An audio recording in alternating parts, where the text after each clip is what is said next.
Hey, welcome back. Thanks for joining me again.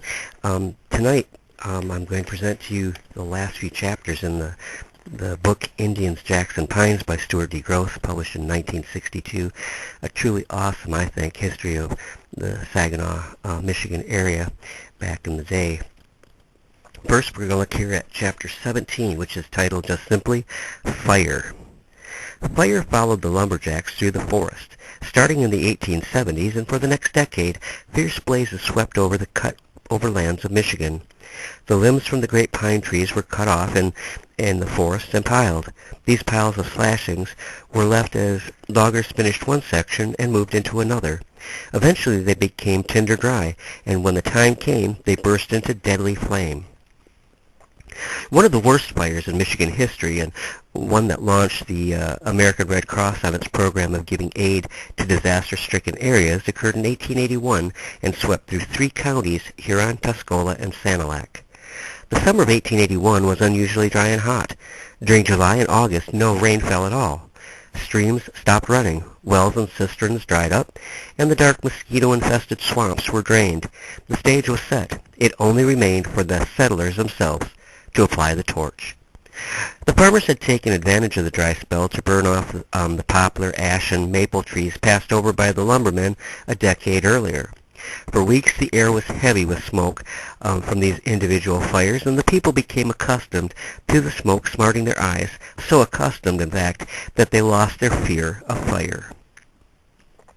When the Great Fire started, it was not one of those that starts in one place and keeps rolling along by feeding on fresh material. Like a grass fire racing over a field, it seemed to go all at once as if the entire Thumb District was the head of a match, and at a signal the match was struck. On August 31st, a fire originating in Lapeer County spread northward to Sandusky and Sanilac County, then north to Deckerville. The wind that had reached gale proportions blew out the flames the same night. The fear subsided. Local histories all speak of the Great Fire starting shortly before 2 p.m. on September 5th, a Monday. By noon, the air was thicker with smoke than on the previous days, and 2 hours later a black cloud had blotted out the sun. The winds howled with near hurricane force, and kerosene lamps were lighted in homes. The fire stopped at the Cass River, sparing Cass City in Tuscola County, but 30 miles to the north at Bad Axe, Huron County seat, a fire was developing near the Huron County Poor Farm. Suddenly, there was fire every place in the Thumb. There was no place to hide and no place to run. Some people sought shelter in plowed fields, digging holes in the earth to bury their heads. Meanwhile, the fire burned their clothes and blistered their flesh. Some sought safety in the river, submerging their heads to escape the cruel flames and heat. The river water became so hot that fish trapped in the shallows were cooked. Some people climbed into wells, clinging to the sides with fingers and toes, as the fire raged over and about them. Wild beasts lost their fear of man.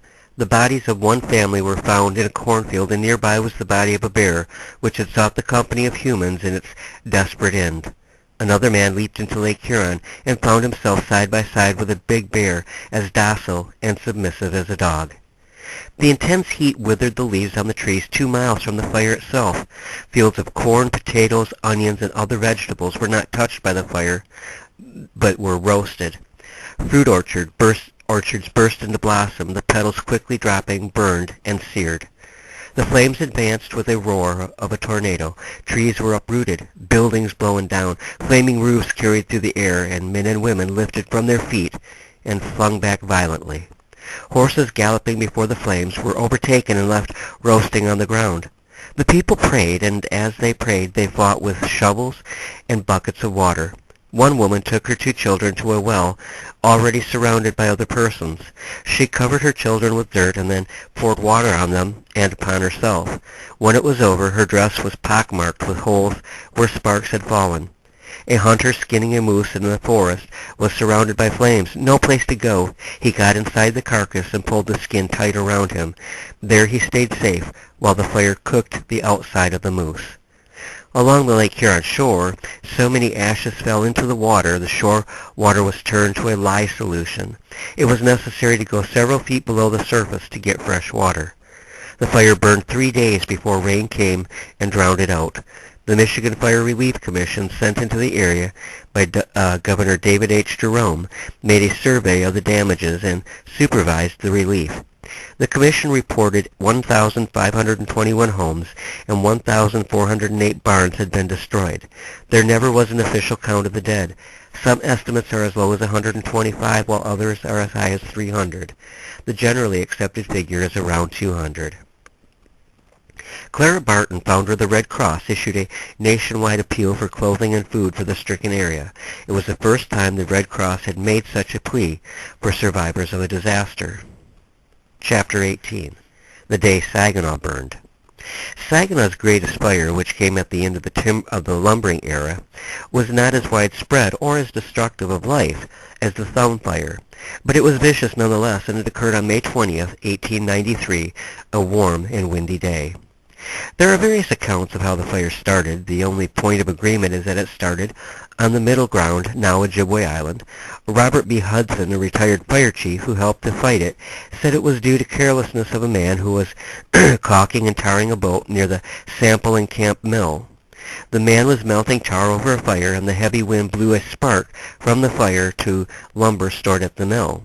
Other accounts, all from supposed eyewitnesses, say the fire started from a spark from a locomotive or from a nearby mill that fell into the Sample and Camp Mill lumber pile. Whatever the cause, it did start about 3:30 p.m. The wind blew flaming embers to the east end of Bristol Street Bridge, which quickly caught fire. Other embers landed in among buildings in the block bounded by Washington, Atwater, McCoskey, and Water Streets. As fire built up, the wind increased in violence. The Saginaw Fire Department was unable to contain the flames, and help was asked from Bay City and Flint. Equipment was rushed to Saginaw on railroad flat cars. The heat was intense. Whole houses in the path of the fire suddenly erupted into flames. Flaming shingles and slab fragments were flung aloft to settle on lumber piles and rooftops. Jefferson Avenue was paved with round cedar blocks, held in place by a mixture of sand and gravel. The blocks ignited, and Jefferson Avenue was covered by fiery circles that looked strangely beautiful in the tragic setting. St. Vincent's Orphan Home was destroyed just after the 49 children had been taken to safety, but St. Mary's Hospital, in the path of the fire, was saved by a twist of fate and an erratic wind. Much of the credit for saving the hospital went to nuns who stood on the roof pouring water on embers blown there by the wind. The hospital was the only major building left standing in the devastated area. In all, a 30-block area was burned. A total of 239 homes were lost, and 800 persons were made homeless. There was only one death, an elderly man who presumably died of a heart attack brought on by excitement. The firemen got control of the flames by that evening. The area burned was bounded by the Saginaw River on the west, Franklin and Meredith Street, and the Grand Trunk Tracks on the northwest, Emerson and Hoyt on the north, Weddock on the east, and Martha McCroskey and Atwater Streets on the southeast.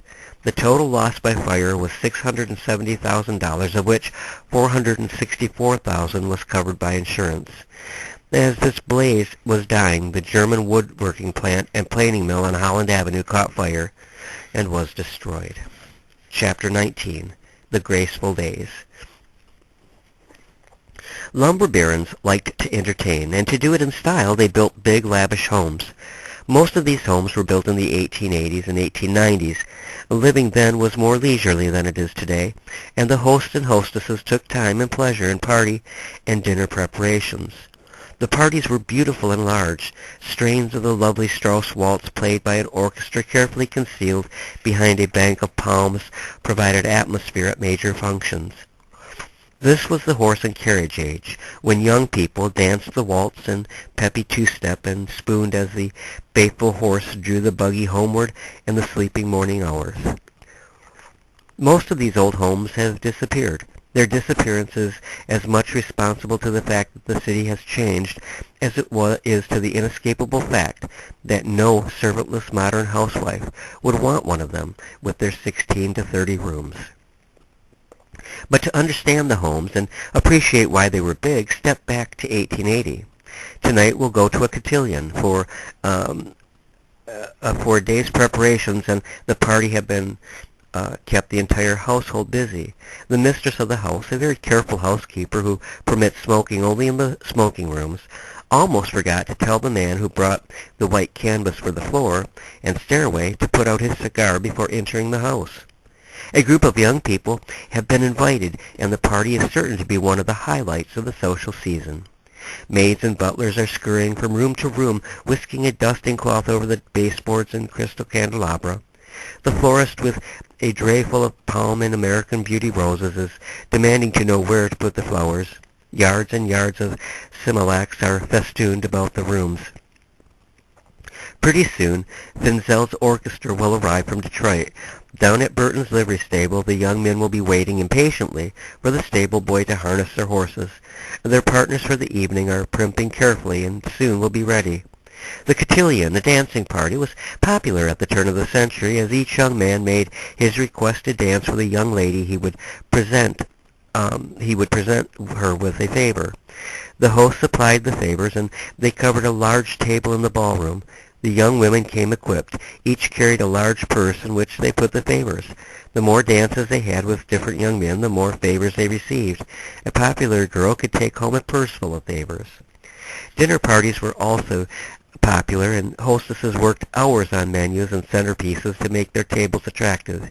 It wasn't unusual for a hostess to have a horn of plenty filled with American Beauty roses hanging from the overhead gas light. Generally, only candlelight was permitted in the dining room. And into this soothing atmosphere came the food: oysters on the half-shell, patty shells filled with chicken or turkey, cranberry jelly, sweet and white potatoes, squash, and pickled peaches. For dessert, fruit pudding with hard sauce, ice cream, coffee, and nuts. In the winter, the young men entertained themselves with horse racing on the ice. Ice about 20 inches thick would form on the Saginaw River. Rivalry between the two Saginaws was strong, and some of these rivalries were settled on ice. Races could be arranged at almost any time, but for the most part 2 days each week, Wednesday and Saturday, were set aside especially for racing.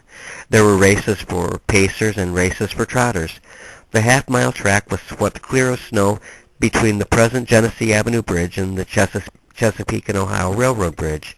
Crowds of spectators lined the banks of the river as high-spirited horses drew trim cutters over the ice. Men who were too mature into civic leaders of Saginaw held the reins and accepted any and all challenges. On racing days, it was common to see more than 100 horses on the ice. It wasn't professional racing. It was gentlemen's racing, and no true sportsman would break the rules. When the river ice wasn't just right, the young men would ice North Hamilton Street or Hoyt Avenue and run their races there. This type of racing died out about 1915, perhaps banished by the rising tide of automobile traffic, and has never been revived. Politics played an important part in early Saginaw, too.